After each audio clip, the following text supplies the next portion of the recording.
হে food lovers, ভাবছেন ভর্তা মানেই আলু বেগুন শুটকি? না, একদমই না। আজকে আসবে এক টুকরো রুই মাছ, আর তাতেই সেটা করবে টেস্টের বাজিমাত। So are you ready to turn your plain bhat into flavour bomb? তাহলে চলেন শুরু করা যাক আজকে রুই মাছের ভর্তা। পূর্ববর্তী ভিডিওতে আমি দেখিয়েছি রুই মাছের ভর্তায় মাছ কিভাবে প্রসেস করতে হয়। যারা ভিডিওটি দেখেননি তারা চাইলে কমেন্টে দেওয়া প্রথম লিংকে ক্লিক করে দেখে নিতে পারেন।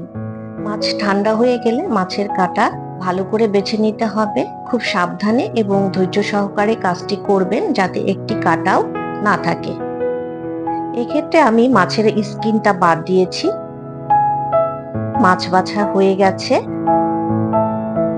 এখন আমি রসুন, কাঁচা মরিচ, শুকনা মরিচ ও লবণ দিয়ে পাটায় ভালো মতো বেটে মাছের সাথে মাখিয়ে নেব।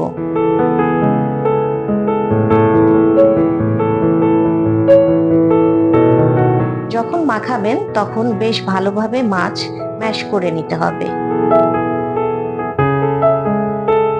মাছের সাথে একে একে পেঁয়াজ, সরিষার তেল দিয়ে আবারও মাখিয়ে নিচ্ছি। এরপর ধনেপাতা কুচি ও লেবুর রস দিয়ে ভালো করে মাখিয়ে নিচ্ছি। অনেকে মাছের গন্ধ খুব একটা পছন্দ করে না, তাই লেবু দিলে মাছের গন্ধ অনেকাংশেই কমে যায়। নাও ফিশ ভর্তা ইজ রেডি। পরিবেশনের সময় একটু সাজিয়ে দিলে দেখতে খুব ভালো লাগে। তো কেমন লাগলো? একটু পেঁয়াজ, একটু সর্ষের তেল আর রুই মাছের গন্ধ, আহা!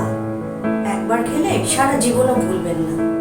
ভিডিওটি যদি ভালো লেগে থাকে তাহলে লাইক কমেন্ট শেয়ার দিয়ে পাশে থাকবেন।